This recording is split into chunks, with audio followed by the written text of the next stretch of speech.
नमस्कार मित्रांनो, स्वागत आहे तुमचं पुन्हा एकदा आपल्या लाडके यूट्यूब चॅनलमध्ये.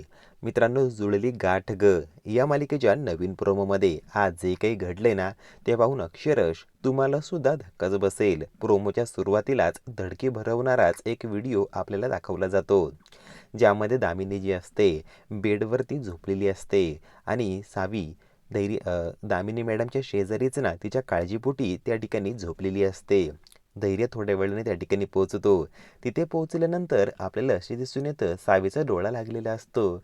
धैर्य पटकन सावीच्या अंगावर शॉल टाकतो आणि जेव्हा धैर्य शॉल टाकतो ना, तेव्हाच ना सावीचा डोळा उघडतो आणि दामिनीचं सुद्धा. दामिनी सावीला पाहून शॉकून जाते. ती बोलू लागते, हे सगळं मुद्दामच करते ना तू सावी, पण तू कितीही काही केलं ना तरीही माझ्या मुलाचं लग्न त्या इरासोबतच होणार, असं ती बोलत असते. भागाच्या सुरुवातीलाच आपल्याला असे दिसतं, दयामामांनी दामिनीला धमकी दिलेली असते, म्हणून दामिनी फटाफट एका गाडीवाल्याला हात करून त्याच्या मदतीने आपल्या घरापर्यंत पोहोचते आणि पटकन आपल्या आपल्या रूमकडे नसून तर डायरेक्ट धैर्याच्या रूमकडे निघते. दामिनी मॅडमकडे आता नीताची नजर जाते. नीता मनातल्या मनात विचार करत असते, नक्की काय झालं असेल बरं, आई एवढ्या अचानकच का ते वरती निघून गेले असतील बरं, असं काय झालं असेल बरं. तोच मोक्यावरती धैर्य आणि सावी त्या ठिकाणी पोहोचतात. धैर्य आता पटकन घरामध्ये जायला जातो. त्याचा हात गाडीच्या दरवाज्याला अडकतो. सावी बोलते, धैर्य लागलं ना तुम्हाला, जरा काळजी नाही तुम्हाला स्वतःची. दामिनी आता फटाफट धैर्यांच्या रूममध्ये जाते. धैर्याच्या अख्ख्या रूममध्ये भाऊराव नाईकांचा मुलगा मधुसूदन नाईक याची कशा प्रकारे दामिनी मॅडमने हत्या केलेली आहे त्याचे फोटोग्राफ्स, पुरावे सगळं काही त्या ठिकाणी लावलेलं असतं. ते सगळं पाहून दामिनी मॅडम जी असते ना, जरा जास्तच घाबरून जाते. ते बोलू लागते, आता काहीतरी मला करावंच लागेल, नाहीतर मी पकडले जाणार, काय करू, असं ते विचार करते. फटाफट त्या फायली, ते फोटोग्राफ्स आता जमा करू लागते आणि एका फाईलमध्ये बंद करते. पुढच्या क्षणी दामिनी आता बोलत असते, बरं झालं मी हे सगळं जमा करोस तर ना धैर्य इथं आलं नाही, वाचवलं रे देवा तुम्हाला.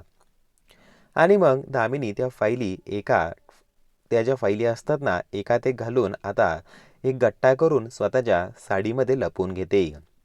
आता कुठे जाऊ, कुठे काय करू, कुठे ठेवूया, कोणाला दिसणार नाही, कुठेतरी अशा सेफ ठिकाणी ठेवावं लागेल ज्या ठिकाणी कुणाची नजर जाणार नाही, असे ते विचारच करत असते. तोच मागे धैर्य जो असतो, या दोघांची आता एंट्री होते.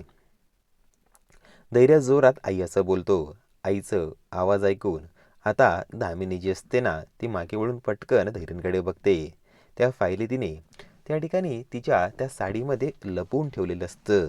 सावीलाही जरा काहीतरी अस्वस्थच वाटतं, नक्कीच काहीतरी घडलंय.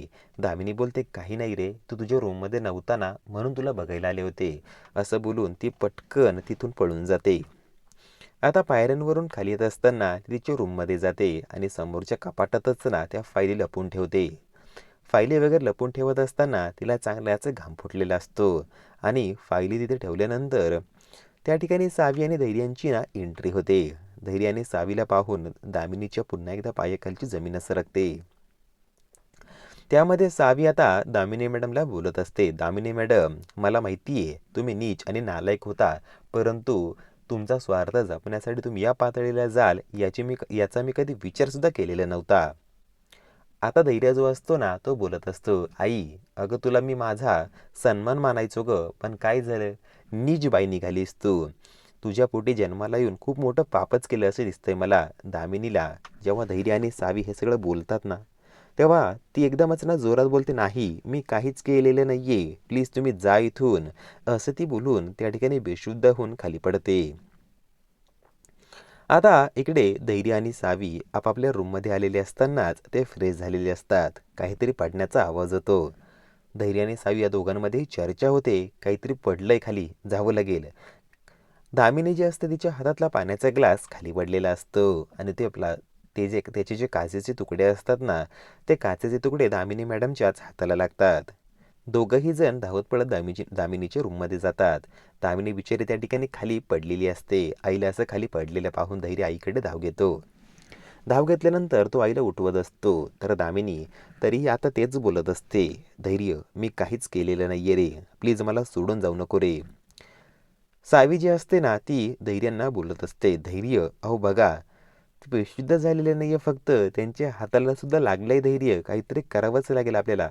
धैर्य ते सगळं बघतो आणि ते काचेचे तुकडे आता बाजूला करतो आणि बोलू लागतो, आई आई उठ ना ग तू, असं तो बोलत असतो. मात्र दामिनी इतकी टेन्शन तिने घेतलेलं असतं ना, की तिला पण काय करतोय काय बोलतोय साधं तेच कळत नसतं. सावी आता मनातल्या मनात विचार करत असते, देवा नक्की काय झालं असेल बरं, दामिनी मॅडम अचानकच अशा का वागायला लागलात बरं, आणि त्यांनी असं काय बघितलंय जेणेकरून त्यांना त्या गोष्टीचा एवढा शॉक लागलाय. मगाशीही रूममध्ये आल्या होत्या त्या, परंतु काही बोलल्या नाही. चेहऱ्यावर भीती होती त्यांच्या.